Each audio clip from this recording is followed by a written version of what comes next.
अस्सलाम वालेकुम नाज़रीन, आप देख रहे हैं डेली पाकिस्तान लाइव और मैं हूं आपका मेज़बान इब्तिसाम नवीद। नाज़रीन, महंगाई के इस तूफ़ान में पाकिस्तानी अवाम पर एक और बम गिराया जा रहा है। इसमें इजाफ़ा किया जा रहा है, आटा महंगा कर दिया गया है। इसके साथ साथ अगर आटा महंगा है तो तंदूर पे मिलने वाली रोटी और नान उसको भी महंगा कर दिया गया है। ये सारी तफसीलात जानने के लिए हम एक तंदूर वाले के पास आए हैं और उनसे पूछा है कि आप क्यों महंगा कर रहे हैं और क्या इसके हक़ाइक़ हैं और क्या आपकी मजबूरियाँ हैं, किन मुश्किलात का आपको सामना है। ये जो मज़दूर तबका है इनको किन किन मसाइल का सामना है और क्या इतनी दिहाड़ी में और आजकल के महंगाई के इस दौर में इनका गुजारा किस तरह हो रहा है और ये किस तरह चीज़ें पूरी कर रहे हैं। अस्सलाम वालेकुम।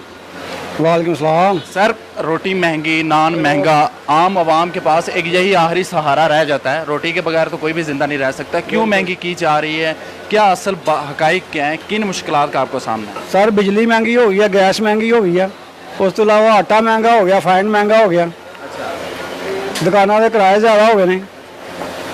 हुकूमत कह रही है हमने आटे पे टैक्स नहीं लगाया, इस पे जो एक सेल टैक्स। तो आटा महंगा मिल रहा है ना जनाब, महंगा कौन दे रहा है? जो डीलर हैं यार। अच्छा, कौन इनको कंट्रोल करने वाला कौन है? इस जो प्राइस कंट्रोल है, प्राइस कंट्रोल इस चीज़ का ध्यान नहीं रखती कि ये महंगा आटा सेल कर रहे हैं आप? नहीं, वो नहीं ध्यान रखती सर। इधर जो मनमानी करते हैं वो ध्यान नहीं रखते। इधर कितनी महंगी की है रोटी और नान में? कितना? अभी तो हम वही पहले रेट पे बेच रहे हैं, 6 रुपये की रोटी बेच रहे हैं, 12 रुपये का नान बेच रहे हैं। अभी महंगी नहीं हमने कि हमने करनी है। अभी कब तक हैं? अगर इस पे अगर हुकूमत टैक्स कह रही है कि हम टैक्स नहीं लगा रहे और अगर प्राइस कंट्रोल वाले एक्शन ले लेते हैं, आपको उसी प्राइस में मिलता है, तो फिर महंगी नहीं करेंगे? महंगी नहीं करेंगे। लेकिन बहुत जगहों पे तो महंगी हो चुकी है। उधर आटा ज़्यादा महंगा होगा। आप कितने मजदूर आपने रखे हुए हैं और कि इनकी कितनी कितनी दिहाड़ी देते हैं? 5 बंदे हैं, 1000 रुपये सबकी दिहाड़ी है। अच्छा, 1000 दिहाड़ी है। उसके बाद अच्छा गुजर बसर हो जाता है या ये बजट के बाद, इस हुकूमत के बाद बसर किधर होता है? दिन ब दिन ऊपर बोझ ही डलता जा रहा है। बोझ डलता। किसको जिम्मेदार ठहराएंगे? किसको? हुकूमत को जिम्मेदार ठहराएंगे और किसको ठहराएंगे? जो खजाने वो खाली थे पिछली हुकूमतों की वजह से हमें महंगाई करना पड़ रही है, डॉलर का रेट खाली है कि यहाँ हमें तो मजदूर आदमी, हमें क्या पता खाली हैं या भरे हुए हैं। किसी को सपोर्ट किया है, वोट दिया? वोट तो हमने इमरान खान को दिया। हाँ जी नाज़रीन, आप इनकी गुफ्तगू सुनी। अब जो यहाँ पे जो मजदूर काम करते हैं ना, उनसे पूछते हैं कि इनकी दिहाड़ी कितनी है और ये किस तरह ज़िंदगी गुजार रहे हैं। अस्सलाम वालेकुम। आप इधर काम कर सर, कितनी दिहाड़ी है आपकी? 1000 रुपया। 1000 रुपये? हाँ जी। इधर लाहौर के रहने वाले? नहीं कहूँगे। वैसे इसका मतलब आप पीछे बेचते होंगे, उनका गुजर बसर घर वालों को होता होगा, उसके बाद खुद के लिए कुछ बचता है कि नहीं? जलील हो रहे हैं, कोई पैसा नहीं बचता। इन्नी महंगाई है थी, कोई पैसा नहीं बचता। सारा दिन इस आग के सामने खड़े हो के आप रोटी लगा? रोटी पकदी, 2 टाइम पकदी नहीं। अच्छा, बड़ी जलालत कट रहे हैं। कितने रहंदे कितने हो लाहौर? ਜ਼ਿਲ੍ਹਾ ਨਗਾਲਾ ਸਾਹਿਬ ਦੇ ਪਿੰਡ ਦੇ ਅਸੀਂ ਹੈਗੇ ਆ, ਨਵੀਂ ਬੋਲ ਪੀਰਾਂ ਦਾ। ਇੱਥੇ ਰੈਂਟ ਤੇ ਰਹਿੰਦੇ ਹੋ, ਕਿਰਾਏ ਤੇ ਜਾਂ? ਹਾਂ ਜੀ, ਇੱਥੇ ਕਿਰਾਏ ਤੇ ਰਹਿੰਦੇ। 15,000 रुपया ਹੈਗਾ ਕਿਰਾਇਆ जी। 15,000 किराया है। अगर 1000 रुपये दिहाड़ी है तो 30,000 बनता है। और लेकिन 15 हो रहे गए ना, 3 भाई हो रहे, वो भी पैसे देते हैं। हाँ जी, मतलब मिल के हो रहा है। लेकिन अब भी जो महंगाई चल रही है, इसमें हालात तंग हुए या कुछ सही हुए हैं? नहीं है, महंगाई देते दे रहे, फिर गरीबों को मारन की गल है ना।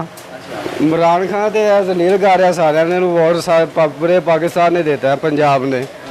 तो अच्छा होएगा काम, बिजली नहीं जाएगी, महंगाई नहीं बढ़ेगी। वही उन्हें काम महंगाई बढ़ाई जा रहा है, गैस भी, बिजली का बिल, गरीबों को मारन जा रहे हैं। आप आए कितनी दिहाड़ी है आपकी? 1000 रुपया। 1000 रुपये? हाँ, 1000 रुपया। किस तरह गुजारा हो रहा है फिर? गुजारा बड़ा मुश्किल होता है। आगे अच्छा, और 1800 का तोड़ा लगता है, 1000 रुपया दिहाड़ी लै के कितों लेना जी। महीने जो और भी खर्चे हैं बहुत सारे, कपड़े भी लेने हैं, जुतियाँ भी लेनी है, और भी इन दिनों के अलावा पहले हालात बेहतर थे? कुछ बेहतर थे? कुछ बेहतर थे। अच्छा, अभी बहुत खराब है। बहुत खराब है। हाँ, गरीब आदमी में कितना फर्क पड़ेगा रोटी महंगी जो कर दी? ज़्यादा ही फर्क पड़ेगा। अच्छा, हाँ, फिर आपके पास गाहक कम हो जाएंगे, असर पड़ेगा, आमदनी पे असर पड़ेगा? असर पड़ेगा, क्यों नहीं पड़ेगा। अगर मालिक की आमदनी पे असर पड़ेगा तो आपकी दिहाड़ी पर भी असर दिहाड़ी पड़ेगा असर। दिहाड़ी लाहौर के रहने वाले? नहीं, लाहौर का रहने वाला नहीं, हज़ारे का रहने वाला। जी नाज़रीन, इनकी गुफ्तगू आपने सुनी कि हालात बहुत मुश्किल हैं और गुजारा बहुत मुश्किल है। और अगर इन हालात में अगर रोटी और नान महंगा हो गया है और तकरीबन कई जगहों पे ये महंगा कर दिया गया, ये भी महंगा करने वाले हैं। अभी इनसे बात हो रही थी, वो कह रहे थे कि अगर कल हमें आटा उसी रेट पे मिला तो हम महंगा नहीं करेंगे, अगर हमें आटा उसी रेट पे नहीं मिलता तो हम इसको महंगा करेंगे। हुकूमत बार बार यही मौक़िफ़ इख्तियार कर रही है कि हमने आटे पे सेल टैक्स नहीं लगाया। शबर जदी जो चेयरमैन है FBR, उनका भी यही कहना है। आज तो इवन कि उन्होंने ये तक कहा कि मैंने टैक्स नहीं लगाया, क्या मैं इसके लिए आपको कुछ लिख कर दे दूँ। लेकिन मसला प्रॉब्लम फिर वहीं पर स्टार्ट होती हैं कि सेल टैक्स अगर उन्होंने नहीं लगाया तो प्राइस कंट्रोल डिपार्टमेंट कहाँ है, वो प्राइस कंट्रोल क्यों नहीं कर रही है। अगर वो प्राइस कंट्रोल नहीं करेगी आटा महंगा ही मिलेगा।